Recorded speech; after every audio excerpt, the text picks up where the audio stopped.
O governo Lula foi pego com a boca na botija e agora até mesmo o TCU já apontou os crimes cometidos pelo Ministério da Educação. No vídeo de hoje eu vou explicar detalhadamente essa história para você. Vou falar também sobre a nova estratégia sem vergonha do governo para cortar gastos sem prejudicar os seus candidatos e sobre o candidato que mesmo assim está conseguindo afundar a sua campanha. Mas antes eu quero mostrar aqui os discursos completamente opostos de um mesmo deputado sobre Lula. No dia 6 de abril de 2022, na Câmara dos Deputados, Ottoni de Paula, deputado pelo MDB do Rio de Janeiro, fez esse discurso aqui. O Lula ladrão tem agora um método para que esta casa se curve aos seus interesses. Eu quero dizer para vagabundos igual a Lula, não atravesse a escola dos meus filhos e nem pense em visitar minha esposa. Ir lá em casa, então, inimaginável. Sabe por quê? Porque lá no Rio de Janeiro, a gente tem um método de tratar bandido. Lá no Rio de Janeiro, isso é no Rio, é na bala. Estão me ouvindo? Vai ser na bala. Mas aparentemente o deputado mudou completamente de ideia. Pelo jeito, agora ele não vê mais problemas em receber uma visita de Lula, tanto que nessa terça foi ele quem visitou o presidente.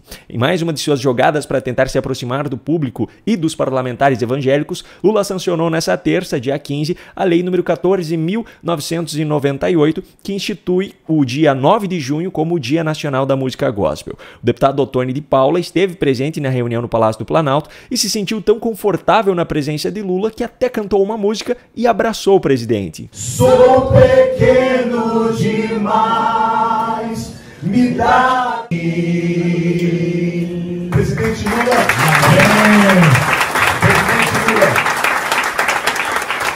Em nome da Igreja Evangélica no Brasil, eu repito e lhe digo, não se preocupe, nós só temos um dono. E esse dono é Jesus.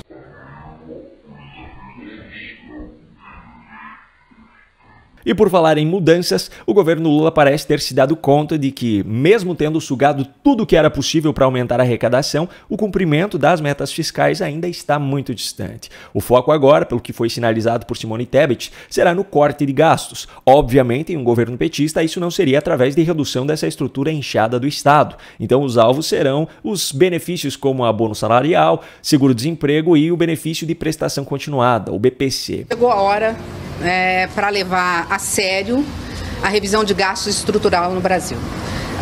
O Brasil já fez o dever de casa, o governo, o Congresso, do lado da Receita. Não é possível mais, pelo lado da Receita, nós podermos apenas, sobre a ótica da Receita, resolver o problema do fiscal no Brasil. Nós temos o arcabouço que está de pé e vai se manter de pé. Não há nenhuma sinalização de fazer qualquer tipo de alteração. Consequentemente, é preciso que o Brasil caiba dentro do orçamento brasileiro e dentro desse arcabouço. Quem poderia imaginar que a Receita não seria suficiente para sustentar um governo absolutamente populista e irresponsável, não é mesmo? Mas a grande jogada do governo foi revelada pela emissora que hoje atua como puxadinho do PT. Isso só será enviado ao Congresso, obviamente, depois do segundo turno das eleições desse ano. A gente tem algumas informações sobre o que é possível esperar desse pacote. Tem apurações da nossa colega Miriam Leitão, por exemplo. A Miriam apurou com fontes dela na área econômica que esse pacote será grande e a ideia é que ele pareça grande mesmo. O governo quer reforçar a credibilidade do marco fiscal e deve promover aí um corte que pode ser de cerca de 0,5% do PIB, o Produto Interno Bruto. E só para a gente entender como é que fica, uma parte vai ser apresentada, vai ser enviada ao Congresso Nacional depois do segundo turno e uma outra parte é apresentada no ano que vem. A ideia é que esse primeiro lote de medidas aí de cortes, revisão de gastos, isso seja analisado até o fim do quarto mês do ano que vem. O governo Lula jamais faria cortes em benefícios antes ou durante um período eleitoral. Jamais. A prática é justamente o oposto disso, como na história que eu vou contar para você daqui a pouco. Mas antes eu faço questão de mostrar aqui que mesmo com todo esse jogo sujo para tentar garantir a eleição dos candidatos petistas no primeiro e no segundo turno desse ano, tem candidatos que fazem a campanha parecer uma missão impossível. Em Fortaleza, no Ceará, o segundo turno será decidido entre o atual prefeito, Evandro Leitão, do PT, e André Fernandes, do PL, PL. Só que a derrota do petista já está tão iminente que Lula, que já havia ido a Fortaleza no primeiro turno para fazer campanha, foi novamente para lá na última semana e o PT recrutou ainda para ajudar na campanha o já reeleito prefeito de Recife, João Campos, do PSB, que é chamado de prefeito TikTok. Só que todos os esforços da esquerda vão pelo ralo quando Evandro Leitão abre a boca em um debate. A versão masculina de Dilma Rousseff prometeu que será um prefeito ausente e ainda chamou seu adversário, André Fernandes, de seu candidato. O meu projeto é para cuidar das pessoas.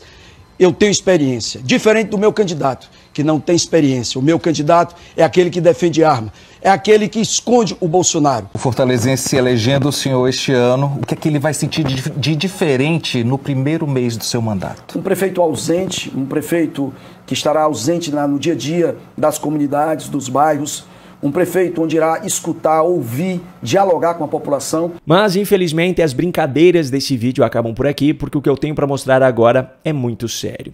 O governo Lula foi pego com a boca na botija. Crimes cometidos pelo governo, mais especificamente pelo Ministério da Educação, foram descobertos e agora o Ministério Público do Tribunal de Contas da União entrou com uma representação pedindo a suspensão dos pagamentos do programa Pé de Meia.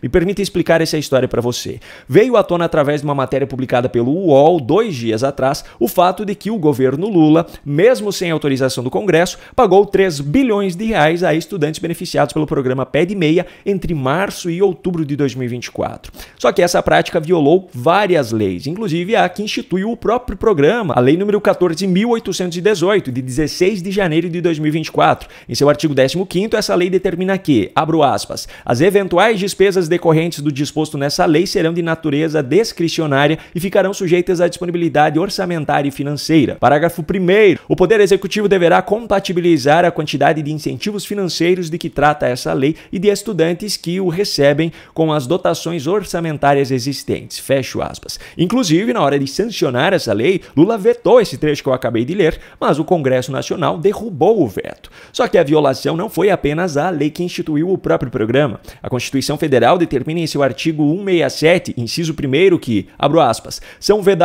o início de programas ou projetos não incluídos na Lei Orçamentária Anual, fecho aspas. E ainda a Lei Complementar número 101 de 4 de maio de 2000, que é a Lei de Responsabilidade Fiscal. Estabelece no seu artigo 26º que, abro aspas, destinação de recursos para, direta ou indiretamente, cobrir necessidades de pessoas físicas ou déficits de pessoas jurídicas deverá ser autorizada por lei específica, atender às condições estabelecidas na Lei de Diretrizes Orçamentárias e estar previsto no orçamento ou em seus créditos adicionais, fecho aspas. Ainda nesse mesmo artigo, o parágrafo 2º diz o seguinte, abro aspas, compreende-se incluída a concessão de empréstimos, financiamentos e refinanciamentos, inclusive as respectivas prorrogações e a composição de dívidas, a concessão de subvenções, e é aqui que o programa Pé de Meia se enquadra, e a participação em constituição ou aumento de capital, fecho aspas. Diante disso, sobram motivos para a abertura de um processo de impeachment, por exemplo. Agora, se vai acontecer alguma coisa na prática contra o governo Lula, já é uma história completamente diferente. E como se tudo isso já não fosse suficiente, tem ainda mais alguns detalhes que agravam a situação. Segundo o UOL, o Ministério da Educação pagou 658,4 milhões de reais para 3 milhões de estudantes entre os dias 30 de setembro e 7 de outubro, ou seja, na semana do primeiro turno das eleições municipais. Desse total, mais de 105 mil beneficiados receberam um valor maior do que a parcela de R$200, que é o previsto pelo programa. Bom, se mesmo com essa compra descarada de votos a esquerda foi um fracasso nas eleições, imagine como seria se tudo fosse feito de forma honesta. Um grande abraço e até a próxima.